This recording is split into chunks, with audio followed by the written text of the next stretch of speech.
Roro Fitria trauma dan takut bertemu Andre Irawan, ungkap ada kekerasan verbal. Artis Roro Fitria telah menggugat cerai suaminya Andre Irawan. Roro Fitria merasa trauma hingga takut bertemu dengan Andre Irawan. Hal itu dikatakan oleh kuasa hukum Roro Fitria, Andika. Andika menganggap berbahaya jika Roro Fitria dan anaknya bertemu dengan Andre Irawan. Sementara itu, kuasa hukum Roro Fitria yang lainnya juga memberikan keterangan terkait perhara rumah tangga kliennya. Roro Fitria ternyata sempat mendapat perlakuan tak menyenangkan dari Andre Irawan. Andre Irawan kerap melontarkan kalimat kasar atau kekerasan secara verbal. Roro Fitria dan para kuasa hukumnya akan membuka soal kekerasan verbal ini saat di persidangan. Selain itu, kekerasan verbal yang dilakukan Andre Irawan disebut membahayakan keselamatan Roro Fitria.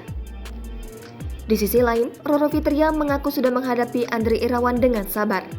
Walaupun selama ini, Roro Fitria mengaku tak terima diperlakukan tak menyenangkan. Roro Fitria mengaku masih ada satu alasan lagi yang tak bisa dimaafkan dari Andre Irawan. Roro Fitria menilai adanya perhara rumah tangga ini karena waktu perkenalannya dengan Andre Irawan yang terbilang singkat. Klien kami ini merasa sangat traumatik, sampai-sampai itu bertemu aja tuh takut.